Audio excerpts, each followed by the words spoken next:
Haleluya, puji Tuhan. Saya akan membawakan renungan buat saudara untuk menguatkan saudara, iman-iman saudara. Dan saya akan ambil di dalam Filipi 1 ayat 22 sampai 25. Tetapi jika aku harus hidup di dunia ini, itu berarti bagiku bekerja memberi buah. Jadi mana yang harus kupilih? Aku tidak tahu. Aku didesak dari dua pihak. Aku ingin pergi dan diam bersama-sama dengan Kristus.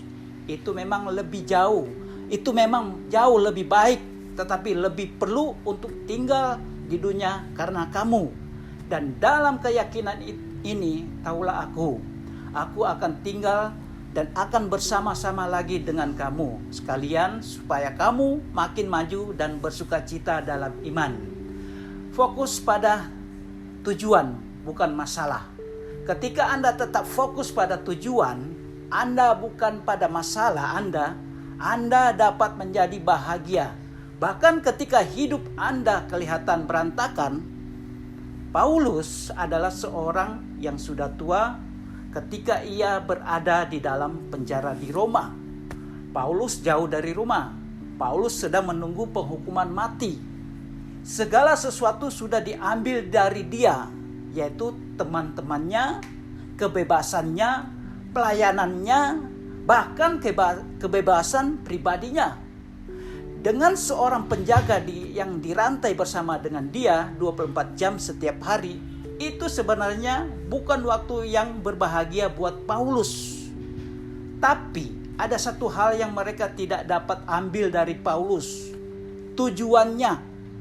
Paulus mengambil pilihan untuk tetap fokus pada tujuannya. Bahkan ketika ia telah kehilangan segala sesuatu yang lain, apa tujuannya sebenarnya? Melayani Tuhan dengan melayani orang lain. Paulus berkata dalam Filipi 1 ayat 22 sampai 25, "Tetapi jika aku harus hidup di dunia ini, itu berarti bagiku bekerja memberi buah. Jadi, mana yang harus kupilih? Aku tidak tahu. Aku didesak dari dua pihak. Aku ingin pergi dan diam bersama-sama dengan Kristus. Itu memang jauh lebih baik, tetapi lebih perlu untuk tinggal di dunia karena kamu. Dan dalam keyakinan ini, taulah aku akan tinggal dan akan bersama-sama lagi dengan kamu sekalian, supaya kamu makin maju dan bersukacita dalam iman." Ada bukunya Viktor Frankl yang berjudul Pencarian Manusia Akan Makna. Frankl adalah seorang psikiater berkebangsaan Yahudi yang dibawa ke salah satu kamp kematian dalam Nazi Jerman. Semua keluarganya dan teman-temannya dibakar hidup-hidup dan dibunuh. Dia menceritakan di dalam bukunya bahwa satu hari ia berdiri di depan polisi rahasia Jerman, telanjang bulat.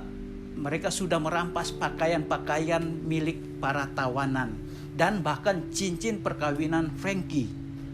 Dia berdiri di sana dengan tangan hampa ketika tiba-tiba ia menyadari bahwa ada satu hal yang orang Nazi tersebut tidak